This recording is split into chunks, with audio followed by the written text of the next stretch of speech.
Welcome to the Gray Area Podcast. We want to educate, encourage, and empower students to get answers to all of life's gray areas. In this podcast, we discuss topics like relationships, leadership, mental health, and other gray areas, and give you factual insight so you have the knowledge and skills to thrive in whatever season of life you are in. Welcome back, everybody, to another episode of the Gray Area Podcast. I am your host, Cameron Briggs, and we have some first-time guests, long-time friends. We got people with me. I actually serve with them at a local church here at Wildwood. We have to my left, we have Mark Kanjan. Hello. Awesome. We have Brett Alonzo. And we have Bree Crockett. Awesome. So I would like everybody to go around and just give like a what do you do at Wildwood. They give like a brief bio, starting with you, Mark. Awesome. So I've been with Wildwood since March of 2021. I am the student director there, so overseeing middle school, high school activities, as well as now our college ministry, making sure that our students have what they need to be successful in their journey with pursuing Jesus, as well as making sure our leaders are set up for success so that they can oversee the students and making sure that we are connecting them and always possible in their Christian walk. Awesome. I'm the administrative coordinator, so basically that's a fancy title for doing a lot of different things, but just essentially making it run better, and helping in any way, small ways to big ways, whether it's a Coke machine fill up or whether it's making sure the night's not going to crash and burn. Yeah. Awesome. And you, Miss Bree? So I actually just started on staff the middle of this past August. I am the youth women's director, assistant director. Yep. Okay. My title. We're off to a great start. Yeah, now, huh? sorry. I know my title, I promise. It's probably my fault. I changed the title like a couple times, Yeah. like within the first week of her starting. Yeah. But the title is less important, and what I do is what's most important. Absolutely. A good segue. So my main job is to come alongside the young women who are in the youth group, middle school, high school, and our female student leaders. Just encourage them through meeting for lunch or coffee, encouraging them when I help lead their Bible study groups and things like that.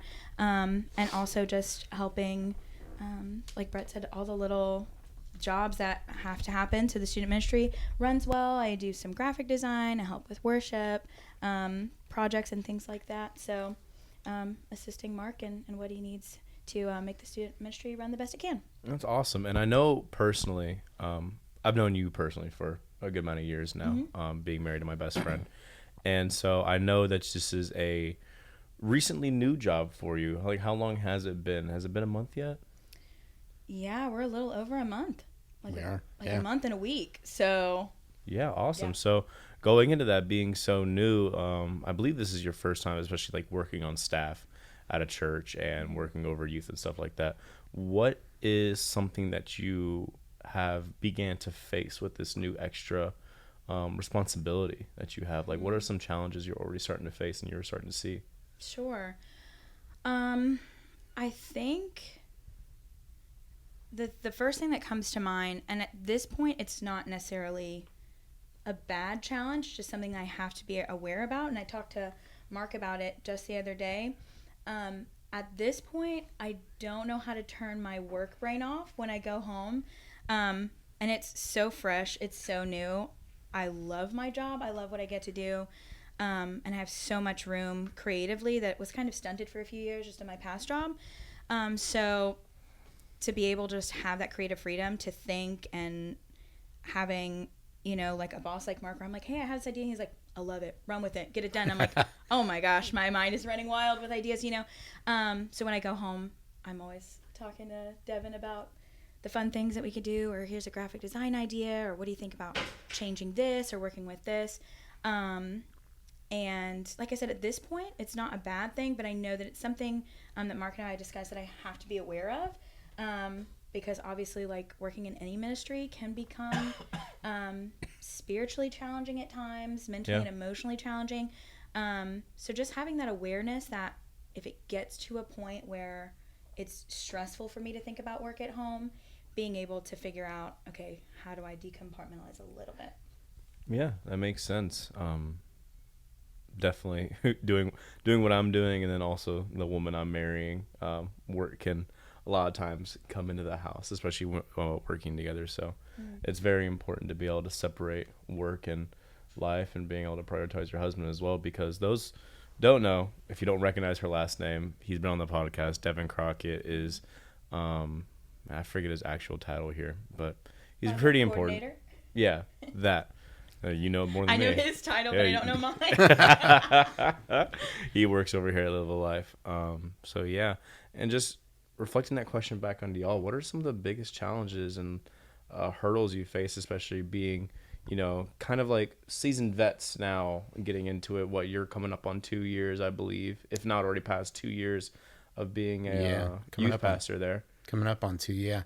And I'll even agree with kind of what Bree was saying, because I mean, that's the challenge, and you run into this as well here at Live the Life. I mean, whenever you are doing, and it's probably not just ministry, I would say, like any business in which you are doing something that would greatly benefit the life of somebody else, that's probably where you are going to have a hard time separating your time off to when you're in the office, right? And I see that. I'm texting Brett all the time. I'm now texting Bree all the time, saying, here's some thoughts, or here's some things we could, try next week. And I'm with Bree. Like, for me, one of the challenges I run into is like, how do I, when I get home, do I turn off work, or at least minimize it until my wife and I have caught up, or I've checked in with her in a sense. But yeah, I don't know, I'm trying to think, like, because I agree. I mean, that's something I've run into quite a bit. And even working at a previous church, I was at Downtown Community Church here in Tallahassee. You're always talking with people. You're always checking on somebody else. And I don't say that in a negative way. It's honestly, it's such a blessing to be able to do that, I think. But how do we do that and at the same time be able to look out for ourselves? Us working in ministry, we're in charge of, not in charge of, but are aiding and cultivating a spiritual pilgrimage or a walk for some other individual, right? So how can we do that, but also make sure that we are being spiritually fed?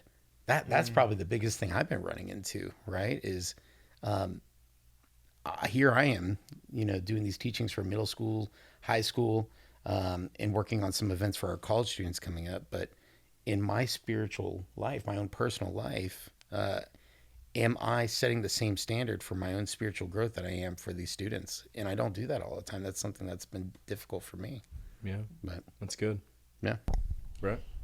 I can see in my own personal life a balance of both. I've been working at Wildwood as an intern. It's probably been 4 years now. Then 2 years into that, it started being a paid internship, and like 9 months ago started the job I'm currently doing there. So I think part of that, with what Bree and Mark was saying, with taking it home, is because we care so much for it, and it's because we love our job. We love the students we're serving, and so that makes it awesome. But it can be a lot, and you can go take it home and you can be like, I can't turn this off. I think also what Mark was saying, feeling like church is where you're supposed to be filled up and poured into, and then you go on a Sunday morning, you're like, oh, this person's going to come up to me and I need to discuss this. So it's hard to like separate, hey, I'm supposed to be poured into here right now, and pouring into others, and kind of balancing all that. And I think also third for me, I guess there's a lot of challenges, but that's anything that's worth doing, is like balancing opinions of people, because in a job like this, people, it's very public, and people feel very comfortable to say whatever about anything, whether it's, hey, you should have done this a little bit different, or hey, you should have done this, and my own pride gets in the way a lot of times. So it's like I take it very personally, where I think that's probably the biggest struggle for me. Yeah, that makes sense. Makes sense a lot. And I just want to give a warning for anybody watching. What you're hearing is construction happening outside this store right now. I am very low on the totem pole, and I cannot stop this, so it is happening. But this podcast also to get done. It is above my pay grade.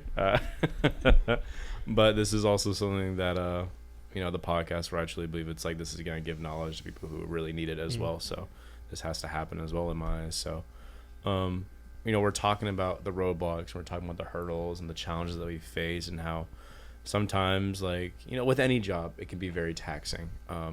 And, you even said it when we were talking about your job description and what you do. You were just like, I do a little bit of everything, and that's ministry. Ministry is you have to wear a lot of hats, whether you're good at it or not.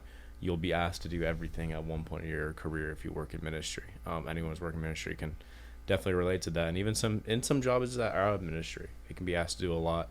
And what's funny is, like, sometimes when we created his job description, Brett's, he wasn't wearing a lot of hats, but he joined, and it's like, well, now there's these other things that we've picked up on, and a lot of ministry, it's not a business in the sense of like, hey, let's raise all this money so we could do all these awesome things. Like, that's not what our goal is, but we do need to staff our team up to be successful. And until we could get to certain points like that, it's like we do inherently, even, Bree and myself will kind of like what you're saying, inherit all those hats to say. And it's crazy because sometimes it starts like that and sometimes it doesn't. Yeah. And that's where it's, you have to be strong when going into ministry, because God can call you to do a lot of different things, and it's exciting. Yeah, honestly, there needs to be as well with that a healthy level of communication as well. It's not like going into a job and then you're like, okay, awesome, this is what I'm doing, and it's like, okay, we're also going to do this and this and this and this and this. It's like, well, communicate that. Communicate what you actually need me to do, because obviously, even in ministry and secular work, it can be sometimes it can get manipulative. Not saying what it all is manipulative or what live life is anyway manipulative, but saying ministry is perfect is also not true. So there is a fine line between it. It's like, yeah, like, this is my job application and this is what my job description, what I'm doing. But there's also a line being like, where you draw the line between it's like, I'm wearing all these hats, I'm doing what I'm doing for God, for ministry. Also on the other side of the line of, I'm wearing myself too thin, and I'm putting so much of myself here. I don't have enough for my wife. I don't have enough for my family or my husband. I don't have enough for a social life out of it. So I think that's where it can get very dangerous as well, working ministry, especially if you're new working ministry. It can be like, oh, I have to do everything. I have to do everything, because we also get this thought in my mind where it's like, I have to do everything I can to also climb up this ladder, which can be true. And I think becoming indisposable is very important in a job as well, and being able to do a lot of things. But like I said, it's drawing that line of, how much of myself am I giving away to my job, and then how much am I giving away to people at my house and people at my home, people who are counting on me as well. So yeah, I think that gets very difficult as well. And I know you're single, so it's different for you as well. But like, that's why I mentioned social life, where it's like, how often am I seeing my friends? How often am I going out and just being like, let's go have fun, let's go play a sport, let's go to a party, let's go to Fun Station or something like that, go have fun, because you need that as well. That fills me up personally. So it's very important. And we're talking all about these hurdles and these roadblocks and these struggles, but I want to hear about some of what makes it worth it. Like, what moments have you had in ministry or just in your job where it's like, man, working with youth, like, it's worth it, man. Like, it's difficult, it's tough, it's not easy, but man, these moments make it so worth it. Like, what are some of those moments that you see for y'all? I think for me, being fresh and like being on staff working with youth, I've helped with other youth groups and things like that in the past, and I have a sister who's 15 and I have a sister who's 18, and so I know how pivotal that stage of life is, and I've talked about it my whole journey of becoming on staff, and just as I'm in like strategic planning meetings and meeting with these students, like, this is the time in your life when your faith really is going to become your own. You're going to start asking really hard questions, or you're going to avoid those hard questions. And I think for me, the spiritual strength comes from knowing that God is not afraid of those hard questions. And when you have really strong leaders who are also being poured into. And that's kind of the model that Mark is setting up at Wildwood, knowing that if we as lead staff in student ministry can pour into our leaders, they also can pour into the students. I think that when you have that model, it kind of just builds that spiritual strength a little bit, to know that, like, let's ask the hard questions. Let's get into the nitty gritty, where we're not afraid of those questions. So, come and ask us, because we're in the Word. And if you ask me a question and I don't know, like, that's okay. Like, I know that the Lord is going to give us answers. His Word doesn't return void. So, like, let's get in it together and figure that out. So I would say all that in mind, I think that what I have found is just like super rewarding is being in like a small group or something like that with a student, and then maybe mention like a topic that's, more taboo, or like mental health or sex, and they're like, oh, what about this? And they like make a little comment and kind of move past, and I'm like, no, what'd you say? No, it's okay, like, this is a safe space, like, let's get into it. And for a second they're like, oh my gosh, what is about to happen? But as I like kind of push into that with like some healthy kind of prodding and questioning, and like, no, but like, God's not afraid of those questions, those topics. Let's figure it out together, because he's given us his Word and community as these tools to kind of get through the hard topics. So kind of seeing them go from like, oh, this is weird, how are we going to talk about that, to like their eyes almost lighting up a little bit, to like, yeah, like, okay, let's talk about it. I have this question. What's your answer? And just being able to provide that spiritual guidance. And I'm just like so excited to keep fostering those relationships and fostering the safe place where they can ask the tough questions, because those are my favorite. Yeah. And she's done a good job with that. I mean, and I'll even go to add with Bree, like, it must have been either last Wednesday night or Sunday morning, I saw that there were a bunch of our middle school girls just hanging out with you in your office. And that was one of the things that Bria talked about, was like when she came on staff, she wanted to, I don't know if that's like really loud, but one of the things that Bria said when she came onto the staff was that she wanted her office to be a space where all these students could come and feel free to hang out and get to know Bria better, but also create relationships, and that's been awesome. That's been a very exciting thing for just me to watch on your end. So that's awesome. Yeah. Thank you. What about y'all? What are some of the things that make it rewarding, make it worth it? For me, there's like several things, obviously. We don't go to ministry for one specific thing, but I think one's helping a kid when he's going through something hard and showing them that we still care about him when he's going through something hard is one of my favorite things. That it doesn't matter what he's going through. It does to him and it does to us, and we care about that, but it doesn't change our relationship. It doesn't, and we want to be there to support you in that. Yeah, I think you're not that gonna look at them differently. Look at you differently, Exactly. or even if they've failed and that's why they're going through something hard. I think that's cool. I think also trying to spark curiosity in a kid for God, that God could be fun, that God can, like, questions. I absolutely love getting kids to be like, oh, what's heaven like? Like, we can talk about that. We might not have the answers, but it's still something fun to talk about. Yeah. So I love sparking that. That's good. That's awesome. So there's two things. One, we had a high school girl last year who gave her life to Jesus, and from that moment, she is plugged into the FCA group at Childs, and from that moment moving forward, she knew she wanted to share her testimony. I remember our previous women's director, who was there before you, and myself, we'd sit down with her and work with her. Even Brett at times, we would sit with her and work on her speech to the FCA crowd.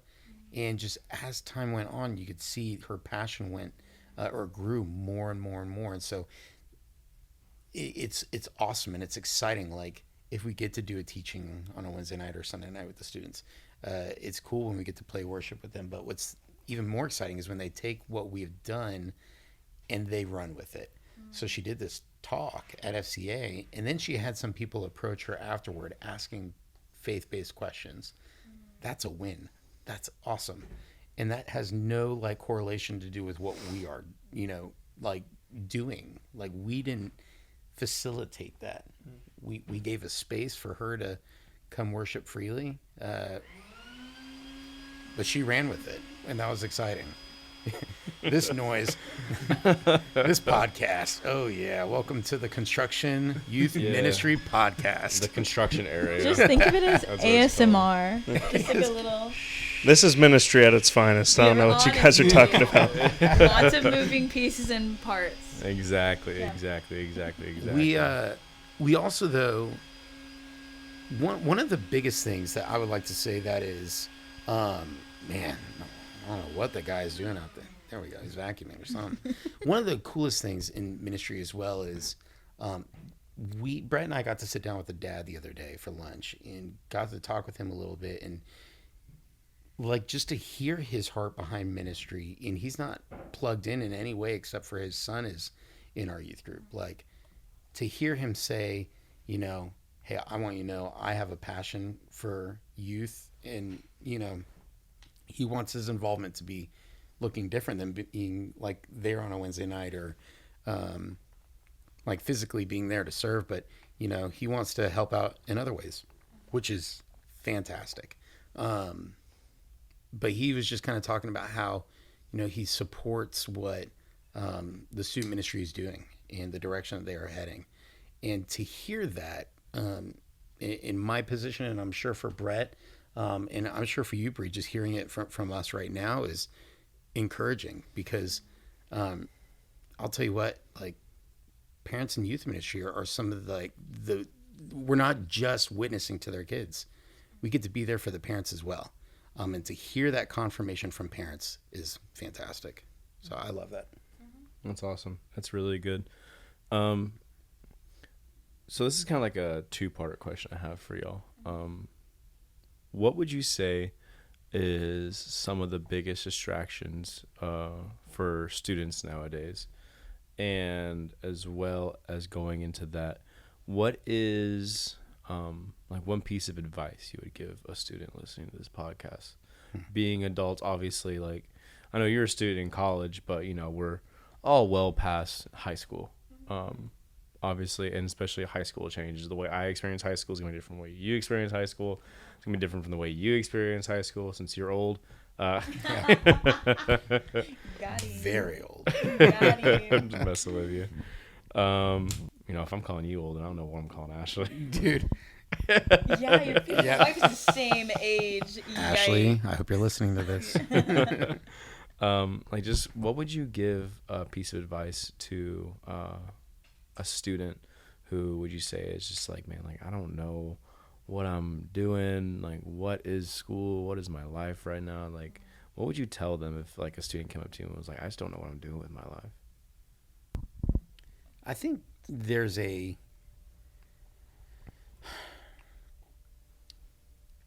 I heard this from someone else, and I definitely agree with it, but like right now in today's day and age, what I see a lot of is that students, and this, I believe this is more for high schoolers and very early college students, but they believe that they have to do life on their own or figure a lot of it out on their own. And gosh, the divorce rate is through the roof right now. There are kids whose parents are separating, getting divorced, who, even if they're still together and they're not getting divorced, they're not leading that cultivating home for the students. I mean, it may not look like that to us because we get to be involved with some of the parents at our youth group, right? But to see that as far as the students' end of things, like I can say, like I see a lot of thought processes going on in their head that they have to do life on their own. The one piece of advice I would, and we try our best to remind them this every single week, but that doesn't have to be the case. They don't have to do life on their own. The hardest step you can do to ensure that you don't do life on your own is finding someone who is older and farther in your life or farther in life than you are, and asking. Asking is the hardest part. If you can find that person who is older than you, further in life than you, and you can ask them, then you will find that the hardest part is done. Tell them, I need you to hold me accountable. I need you to meet with me and set the expectation, student, whoever it is listening to this. And I would say, set that expectation. I need you to meet with me once a month, twice a month. If it's once a week, like, come prepared and come ready to listen. Bring a pen and a notepad, but find somebody in your life that you think could be there for you and help to hold you accountable. I don't think that person should be a friend. I just don't. I do not think that person, and I'm sorry, a friend that's the same age as you. You need to find somebody who is farther in life and that can help hold you accountable. And I think people who are the same age, at least definitely in high school, that can be difficult because a lot of high schoolers are just trying to figure out life. So, That's good. That's really good. I think along with that too is, I don't know what it was like in high school when you guys were around, but when I was there, it was basically like you need to have your life figured out yesterday. Yeah. So I would say you're okay. You're with the majority of other high schoolers that are feeling the same way. Like time and time again, I was that way. I was like, I don't know what I want to do. I think I might want to go this direction. And then I went to college and I've switched my major like 4 times. So God has a plan. God will get you where you need to be. But I think along with what Mark was saying, it's okay to be where you're at. It's okay. Let's work together and find somebody that's willing to do that with you to figure out what you want to do. But you also don't have to figure it out right this second. That's good. That's really good. I would say the first part of the question was the biggest challenge, or like a challenge for Like one of the biggest distractions. distractions. I don't think I answered that. Your answer was great though. Yeah, I was like, Yeah, you somehow that- answered it without answering That it. advice was really, really It was good. really We good. just talk about random things when it gets to me, I guess. I mean, I think the obvious answer to me, because I also deal with it sometimes, is social media, which sounds very cliche. Like you've probably heard it on every podcast. I think you guys have talked about it before. Because it's true. It is true. And I think for me, the part of it that is like the biggest distraction is not what you would necessarily think right away, which is like, oh, so you're doing that instead of reading your Bible, or you're doing that instead of, study, like you're just on your phone for hours and hours, and that's why it's distracting. I think what I've seen, the bigger distraction is the comparison that comes along with it. And like, kind of piggybacking off of what Brett was saying, like feeling like I'm not like other high schoolers. I'm not like other middle schoolers. And like you said, like we've all experienced high school kind of differently. And like, I have these moments when I'm on like TikTok and I'm like, ooh, I didn't look like that when I was in middle school. Like I wasn't doing these dances in high school, you know what I'm saying? Like, and being like, I literally, had bangs that looked like they were chewed off by a beaver. Like it was not a cute moment. Right now, just in culture, like you have this, you're like constantly on social media and you're constantly seeing whether it's people your same age or people who are older than you and feeling like I need to look like them. And so, I mean, like, listen, if you want to learn how to do makeup, go for it. I love that. You know what I'm saying? Like my younger sisters do my makeup because I don't know how to do it. Like that's super fun. And that's not necessarily what I'm talking about, but just the idea that like when you're on social media, you can just get in your mind that like, I don't look like those people. I don't have that kind of money. I'm not that athletic. I'm not, as smart or just whatever. I don't have that many friends. I'm not going to these parties and and it's like a very cliche, but very true thing that we hear. Maybe you haven't heard, but like I've heard majority of my life, which is comparison is the thief of joy. And so when you spend your time comparing yourself to other people, it just is a very slippery slope to get into a very bad space mentally. Yeah. So, and I think to go off of that, there you go. The second half of the question was advice.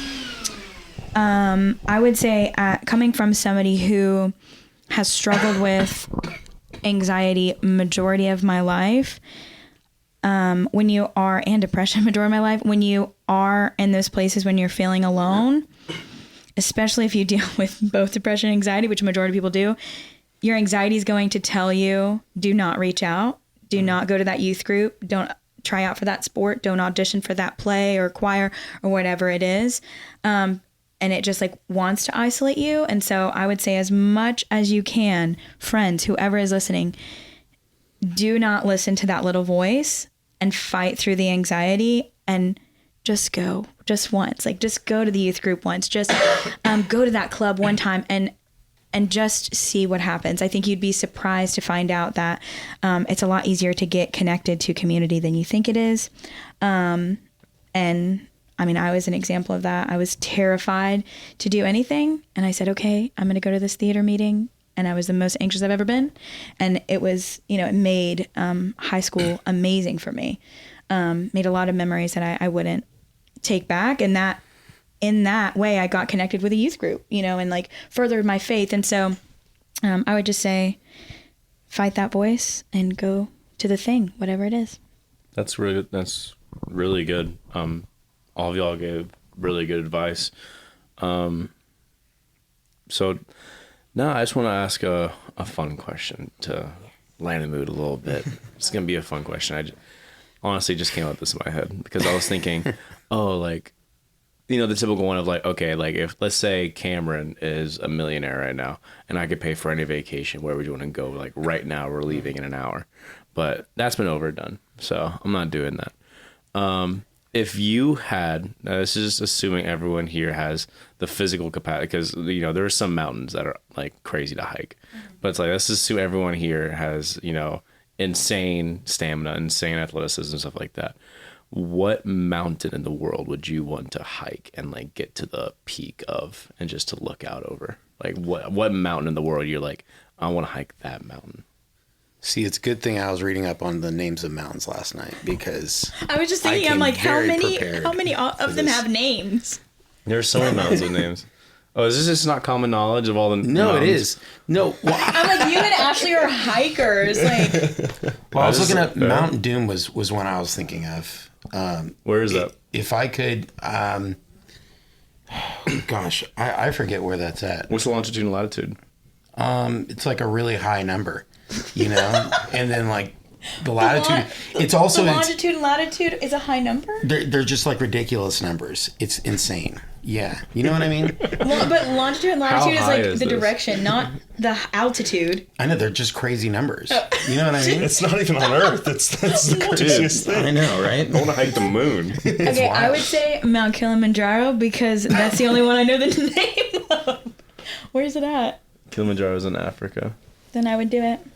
You don't want to go Everest, or did you forget that one has a name too? Oh, okay, I changed it. She forgot Mount Everest existed. You can't steal mine. That's what I was gonna do, just because everybody knows that one. Mount Everest is a great one. Yeah. Yeah, just to say I did it. That'd be cool. It's the highest peak in the world, highest place you can go on the earth. I climbed Potato Chip Rock out in California. It's this rock. Google it. It's this rock that looks like a potato chip that hangs over a drop. And it looks very terrifying because the rock looks really thin. And if you were to stand on it, it would snap. No. Can I pull it up on this podcast? Is that like okay? Google it on your phone real quick. Yeah. I'll throw a picture of it on the screen as well for people to see. Let's see. Absolutely not. Yeah, see, I would say you and Ashley are such avid hikers, and all of us live in Florida and are just pretty consistently. I live in Florida too. I know, but you guys travel a lot. Here, I got it right here. You travel a lot. Oh, that's actually really I would cool. literally never. It would snap. It would snap with me on it. That's really cool. I actually did get there, but I didn't get on the rock because I was like, that would snap with me standing on it. I would say that's embarrassing. I'm a thick queen, and that does not look thick people friendly. So no. But it's a potato chip. It's no, absolutely not. I'm just gonna stop. There's no telling what you were gonna say. Oh man, I'm going to go into like the chemical compounds and the makeup of a Pringle, but I'm over it. Do you know them? No. Oh, I was gonna you make just up some list them off, crazy I'm stuff like, and be like, actually, what? this is some of the most densest chemicals, densest elements in the world are in a potato chip. Man, personally, it's Let's hear There's it. a lot of really cool mountains that'd be like really, really cool. Like the fact that Mount St. Helens in Washington is like a active volcano and you can hike up that. That'd be really cool to do. Yeah. That would be cool. There's some in Yosemite that's like really cool where it's just that like there's this giant dome, but it's like half a dome. It looks like there was this giant boulder like this that was just split down the middle and only one half of it's still there. There's just a sheer drop off right here. Whoa. But it's the mountain you can climb here. It looks really, really cool. Kilimanjaro is a great one. Everest is a great one just to say you did Everest. I would probably say Mount Fuji. Just because it means I'm in Japan. I would love to be in Japan one day. And Fuji's also a beautiful mountain. I would want to go when it's like there's snow on the peak as well because it's just a beautiful mountain. Any picture of it, just the clouds over the peak and everything is just really, really amazing. And here's a fun fact about Everest, if you didn't know it. The largest abyss in the ocean can actually hold Mount Everest, and it would not peek out the ocean. That's wild. That's terrifying. Yeah, the ocean is deeper than the highest point on Earth. Dang. That's terrifying. Also, side note, I'm just going to derail it for a second. We were talking about phobias, and I have thalassophobia, which is the fear of deep water. deep water. So even that thought, I'm sick to my stomach. It's terrifying. That It's is like literally more than 2 disgusting. You miles. just need to deep. go scuba diving. I would never. I have a lot of things on my bucket list. They're pretty basic. They're not scuba diving.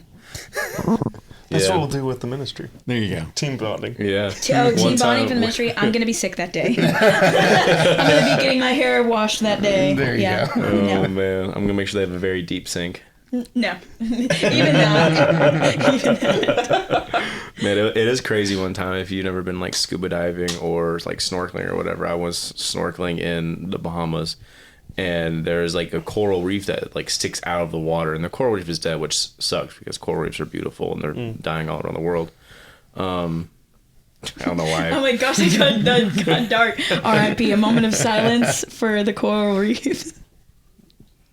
And we keep it moving. But right past those reefs, it's just a straight drop off like you see in like Finding Nemo. Like you can see the bottom because it's like 30, 40 feet down there, but it's also completely different marine life as well down there. Like you look down there and we saw eels, we saw stingrays. It was crazy. Listen, I seen That's Finding awesome. Nemo. I know what's on that drop off. That freaking barracuda. I'm not messing we go. There's a around. story about it actually. I want to let you know. So I You've was, seen one. I was swimming. I didn't realize I was getting super close to water, and the reef that was right here. And the reef is like, if you've ever been on a reef, super sharp, very jagged things. And there were a bunch of sea urchins around as well. And I was like, oh man, I don't want to touch these things. And I look up, and there's like 5 barracudas staring at me. And I was Yikes. like, oh my What do you do in that gosh. situation? I made complete eye contact. I don't know if that's the right thing to do, but I kept all 5 of Swung them in on my them. sights. You're just like, You gotta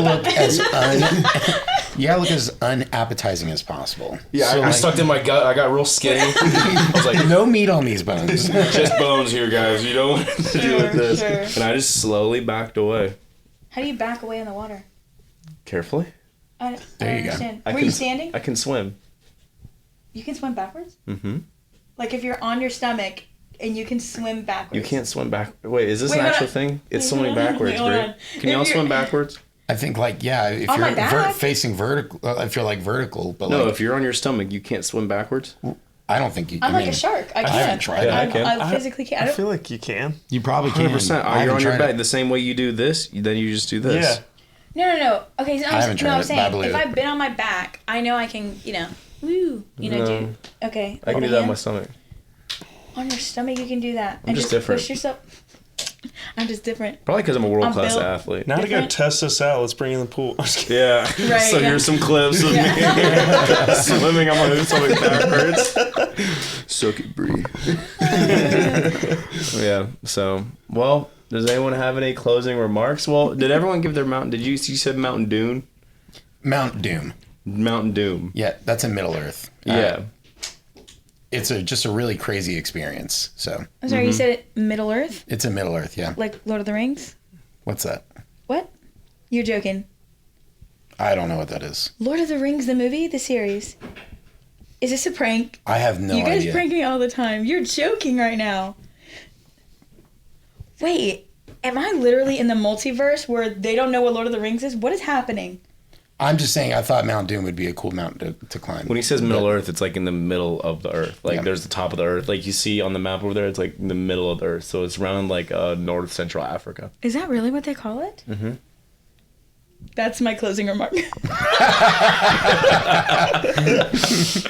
Awesome. Well, thank y'all so much for being here and recording this podcast. Really appreciate it. Thanks for having us. Yeah, thank you. Yes. Of course. Thank you.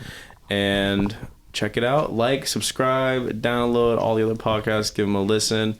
And thank you so much. Thank you for listening today. We hope you feel educated, encouraged, and empowered to thrive in every area of your life.